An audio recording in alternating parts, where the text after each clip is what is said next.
H1B వీసాలపై పనిచేస్తున్న ఉద్యోగులకు ఊరట కలిగింది. కొత్త అప్లికేషన్లకు మాత్రమే $1,00,000 ఫీజు. ఇప్పటికే H1B వీసా హోల్డర్లు ఎప్పుడైనా రావచ్చని చెప్పి వచ్చింది ఇన్ఫర్మేషన్. 2026 నుంచి ఇచ్చే H1B వీసాలకే కొత్త ఛార్జీలు ప్రస్తుత వీసాదారులకు రెన్యువల్కు వర్తించదని క్లారిటీ చేశారు. అమెరికా బయట ఉన్న వాళ్ళు టెన్షన్ పడొద్దని, కొత్త వీసాదారులకు మాత్రమే ఈ రూల్ వర్తిస్తుందని ప్రకటన వచ్చింది. డొనాల్డ్ ట్రంప్ దెబ్బకు దిగొచ్చాడు. డొనాల్డ్ ట్రంప్ తను ఏదైతే ఇబ్బంది పెడదామనుకున్నాడో దాని పర్యవసనాలు తెలిసొచ్చి ఒక్క దెబ్బకు కిందకి దిగొచ్చిన పరిస్థితుంది. H1B వీసాల విషయంలో నెలకొన్న గందరగోళంపై అమెరికా వైట్ హౌస్ క్లారిటీ చేసింది. అమెరికాలో ఉద్యోగం చేయాలి అనుకునే వారికి ఇచ్చే H1B వీసాల రుసుమును ఆ దేశ అధ్యక్షుడు డొనాల్డ్ ట్రంప్ $1,00,000కు పెంచడం ప్రపంచవ్యాప్తంగా పెను సంచలనమే సృష్టించింది. ట్రంప్ నిర్ణయం ఎంతోమంది ఉద్యోగార్థులపై ప్రభావం పడనుందని నిపుణులు భావిస్తున్నారు. మరోవైపు తక్షణం యుఎస్కు వచ్చేయాలంటూ అక్కడి టెక్ కంపెనీలు తమ ఉద్యోగులకు ఈమెయిల్స్ కూడా పంపించాయి. ఈ గందరగోళం నేపథ్యంలో ట్రంప్ తీసుకొచ్చిన నిబంధనపై White House press secretary Karoline Leavitt X వేదికగా స్పష్టత ఇచ్చారు. H1B వీసాపై విధించిన $1,00,000 రుసుము ఏదైతే ఉందో అది వార్షిక ఫీజు కాదు అని చాలా స్పష్టంగా చెప్పారు. వన్ టైం ఫీజుగా దాన్ని చెప్పారు, వార్షిక ఫీజు కాదు అని కూడా చాలా స్పష్టంగా చెప్పిన పరిస్థితుంది. ఇప్పటికే ఈ వీసా కలిగి ఉండి అమెరికా బయట ఉన్నవారు భయపడాల్సిన అవసరం లేదని, వారిపై ఈ $1,00,000 రుసుము విధించబోమని చెప్పారు. వాళ్ళంతా ఎప్పట్లాగే అమెరికా నుంచి బయటకు వెళ్ళి తిరిగి రావచ్చని, కొత్త నిబంధన వారికి అసలు వర్తించదని చెప్పారు. ఈ వన్ టైం $1,00,000 రుసుము ఇకపై కొత్త H1B వీసాకు దరఖాస్తు చేసుకునే వాళ్ళకు మాత్రమే అమలు చేస్తామని, ప్రస్తుత వీసాదారులకు రెన్యువల్కు వర్తించదని చెప్పడంతో కాస్త ఉపశమనం కలిగినట్లయింది. నిన్నటి వరకు అందరూ టెన్షన్ పడ్డ పరిస్థితుంది. అమెరికాకు వెళ్ళి అక్కడ ఉద్యోగం చేయాలంటే $1,00,000 పే చేయాల్సిందే అని చెప్పి ఇది అందరికీ వర్తిస్తుందేమో, ఇప్పుడు ఆల్రెడీ H1B వీసా ఉన్న వాళ్ళు కూడా ఈ $1,00,000 కట్టాల్సిందేమని చెప్పి భయపడిపోయిన పరిస్థితుంది. చాలామందిలో ఆశలు పూర్తిగా అడుగంటిపోయినటువంటి పరిస్థితుంది. కానీ ఇప్పుడు పరిస్థితి మారిపోయింది. ఎందుకంటే అమెరికాలో కూడా కొంత వ్యతిరేకత వచ్చిన పరిస్థితుంది. టెక్ కంపెనీలు కూడా ఈ నిర్ణయాన్ని తీవ్రంగా వ్యతిరేకిస్తూ ఇంకా పూర్తి స్థాయిలో నిబంధనలు వచ్చిన తర్వాత ఇంకా డొనాల్డ్ ట్రంప్ మనసులో ఏముందో పూర్తి స్థాయి నిబంధనలు మనకి తెలియలేదు, అవి బయటకు వచ్చిన తర్వాత రెస్పాండ్ అవుదామని చెప్పి అనుకున్నారు. కొంత గందరగోళం నెలకొంది. ప్రపంచం మొత్తం కూడా ఒక్కసారిగా ఈ డెసిషన్తో షాక్ అయిపోయిన పరిస్థితుంది. ఇప్పుడు దానికి ఇంకొంత క్లారిటీ ఇచ్చే ప్రయత్నం చేశారు. ఇప్పుడు H1B వీసాలు ఎవరైతే కలిగి ఉన్నారో వాళ్ళకి ఎట్టి పరిస్థితుల్లో ఇది వర్తించబోదు. ఎవరైతే కొత్తగా దరఖాస్తు చేసుకుంటారో సెప్టెంబర్ 22 నుంచి ఇది అమల్లోకి వస్తుంది. కొత్త దరఖాస్తుదారులకు మాత్రమే ఇది వర్తిస్తుందని చెప్పడంతో ఊపిరి పీల్చుకునే పరిస్థితుంది. ఇక H1B వీసా పొందిన వాళ్ళు భారతదేశానికి చెందిన వారు అత్యధికంగా ఉన్నారు. దాదాపు 71% మంది ఉన్నారు. తాజా వివరాల ప్రకారం భారతదేశానికి చెందిన వారు 2,32,974 మంది ఉండగా, చైనా దేశానికి చెందిన వారు 51,787 మంది ఉన్నారు. ఆ తర్వాతి స్థానంలో కెనడా దేశానికి చెందిన వారు 9,423 మంది ఉన్నారు.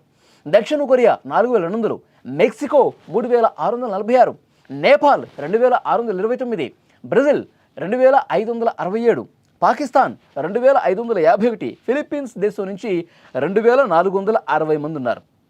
ఇప్పటి వరకు అన్ని రకాల ఫీజులు కలిపితే H1Bకి చెల్లించేది $1,500 అంటే 1.32 లక్షలు మాత్రమే. ఇప్పుడు తాజాగా డొనాల్డ్ ట్రంప్ తీసుకున్న నిర్ణయం వల్ల ఇక నుంచి H1B వీసాకు దరఖాస్తు చేసుకునేవారు $1,00,000 వన్ టైం ఫీజుగా చెల్లించాల్సిన పరిస్థితుంది. అంటే దాదాపు $88 లక్షల వరకు ఈ వన్ టైం ఫీజుగా చెల్లించాల్సిన పరిస్థితుంది. డొనాల్డ్ ట్రంప్ ఎందుకని తీసుకొచ్చాడు, ఏం చెప్తా ఉన్నాడు? గొప్ప ఉద్యోగుల కోసమే, బాగా స్కిల్డ్ ఉన్నటువంటి ఉద్యోగుల కోసమే మేము ఈ విధంగా తీసుకురావాల్సిన పరిస్థితి ఉందని చెప్పి పైకి చెప్తా ఉన్నాడు. కానీ చాలామందికి ఏమర్థమవుతుందంటే డొనాల్డ్ ట్రంప్ ఈ రకమైనటువంటి నిర్ణయం తీసుకోవడానికి భారతదేశం మీద ఒక ద్వేషపూరిత భావంతో, భారతదేశం మీద ఒక అసూయతో, ఒక కక్షతో, ఒక ప్రతీకారంతో ఇలాంటివి చేస్తూ ఉన్నాడు. ఎందుకంటే గత కొన్ని రోజుల నుంచి ట్రంప్ వ్యవహార శైలి భారత్ పట్ల ఏ విధంగా ఉందో చాలా స్పష్టంగా అర్థమవుతుంది. ఇక్కడ ఇంతకుముందు నేను మీకు చెప్పినట్టు 78% మంది H1B వీసా కలిగి ఉన్న వాళ్ళు 78% భారతీయులు ఉన్నారు. అంటే తర్వాత స్థానంలో చైనా వాళ్ళు ఉన్నారు. భారత్ చైనాని ఇబ్బంది పెట్టడం కోసమే డొనాల్డ్ ట్రంప్ దీన్ని తీసుకొచ్చాడు అని పెద్ద స్థాయిలో చర్చ జరిగింది. ముఖ్యంగా మన దేశానికి సంబంధించినటువంటి ఉద్యోగుల్లో ఒక తీవ్రమైనటువంటి ఆందోళన రేకెత్తిన పరిస్థితుంది. ఇక అమెరికా వెళ్ళి జాబ్ చేసుకున్నటువంటి ఆశను పూర్తిగా వదిలేసుకున్నటువంటి సిచ్యువేషన్ అయితే కనిపించింది. ఆల్రెడీ ఇప్పుడు ఉద్యోగాలు చేస్తున్న వాళ్ళు, వీసాలు ఆల్రెడీ కలిగి ఉన్న వాళ్ళు కూడా పూర్తిగా భయపడిపోయినటువంటి పరిస్థితుంది. కానీ డొనాల్డ్ ట్రంప్కి దాని పర్యవసనాలు ఏ విధంగా ఉంటాయో చాలా స్పష్టంగా అర్థమైనట్టుంది. అందుకే వెంటనే యూటర్న్ తీసుకున్నటువంటి పరిస్థితుంది. ఇది కేవలం ఇక మీదట ఎవరైతే రెన్యువల్ చేసుకుంటారో, ఇక మీదట ఎవరైతే కొత్తగా దరఖాస్తులు తీసుకుంటారో వాళ్లకు మాత్రమే అని చెప్పి మళ్ళీ యూటర్న్ తీసుకోవడానికి కారణం, భారత్ని ఇబ్బంది పెడితే అమెరికా అంతకు రెట్టింపు స్థాయిలో ఇబ్బంది పడుతుంది అని చెప్పి ఆయన గ్రహించాడు. కాబట్టి వెంటనే ఈ డెసిషన్ తీసుకున్నాడని కూడా చాలా స్పష్టంగా అర్థమవుతుంది. గత కొన్ని రోజుల నుంచి భారత్ పట్ల ఆయన మొండి వైఖరి ఏ విధంగా ఉందో అర్థమవుతుంది. భారత్ పాకిస్తాన్ యుద్ధం జరిగినప్పుడు యుద్ధాన్ని నేనే ఆపాను అని అబద్ధాలు చెప్పాడు, 4-5 సార్లు చెప్పాడు. మన ప్రధాని మోదీ గారు ఫోన్ చేసి ఈ విషయంలో మీరు కలగజేసుకోవద్దు, ఈ 2 దేశాల సైనిక ప్రతినిధులే యుద్ధాన్ని ఆపేసే అంటే ఆయన యుగో హట్ అయిపోయింది. సరే మీరే యుద్ధం ఆపేసుకున్నారని చెప్పి చెప్పాల్సినటువంటి పరిస్థితి ఏర్పడింది. అక్కడ యుగో హట్ అయింది. తర్వాత రష్యా యుక్రెయిన్ యుద్ధం విషయంలో మనం రష్యా నుంచి చమురు కొంటున్నామన్న ఉద్దేశంతో రష్యా యుక్రెయిన్ యుద్ధానికి పరోక్షంగా భారతే కారణం అని చెప్పి మన మీద సుంకాలు విధించిన పరిస్థితుంది. అక్కడ మనం చెప్పినా వినట్లేదని అక్కడ యుగో హట్ అయినటువంటి పరిస్థితుంది. ఇలా ఒకదాని తర్వాత ఒకటి డొనాల్డ్ ట్రంప్ మన మీద కోపాన్ని పెంచుకొని భారత్ను మళ్ళీ మనం ఏ విధంగా ఇబ్బంది పెట్టాలి. మొన్న కూడా డ్రగ్స్ విషయంలో కూడా ప్రస్తావన తీసుకొచ్చాడు కదా. భారత్ వల్లే అమెరికాలోకి డ్రగ్స్ వస్తామని, ఆ జాబితాలో భారతదేశం ఉంది అని మంది ఒక డ్రగ్స్ దేశంగా ప్రొజెక్ట్ చేసే ప్రయత్నం చేశాడు. అంటే ప్రతి విషయంలో ఎక్కడ భారత్ని బద్నాం చేయాలి, ఎక్కడ భారత్ని ఇబ్బంది పెట్టాలి, భారత్లో ఉన్నటువంటి ఇక్కడికి వచ్చి పనిచేసే వాళ్ళ ఉద్యోగుల్ని ఏ విధంగా ఇబ్బంది పెట్టాలంటే భారత్ని తన ట్రాప్లోకి తీసుకురావడానికి, మోదీని తన దారిలోకి తెచ్చుకునేందుకు సర్వశక్తులు పన్నుతున్నట్టుగా కనిపిస్తోంది. కానీ మోడీ మాత్రం చాలా స్పష్టంగా చెప్తున్నారు, ట్రంప్ నువ్వు ఎలాంటి నిర్ణయాలని తీసుకో, భారత్ ఇబ్బంది పెట్టాలని చెప్పి నువ్వు మనసులో బాగా ఉంది, నువ్వు ఏం చేసుకుంటావో చేసుకో, మేము మాత్రం వెనక్కి తగ్గం, కాలు వెనక్కి తిప్పం, ఇష్టం వచ్చింది చేసుకో అన్నట్టుగా ప్రధాని మోదీ ఖరాఖండిగా చెప్పిన పరిస్థితి. అలాంటి సంకేతాలు ఆయన ఇస్తూ ఉన్నారు. నిన్న కూడా మోదీ గారు చాలా స్పష్టంగా చెప్పారు, భారత ప్రధాని మనం విదేశాల మీద ఆధారపడుతున్నాం, అదే అసలు శత్రువు అని చెప్పి ఆయన మాట్లాడిన పరిస్థితుంది దాన్ని ఉద్దేశించి.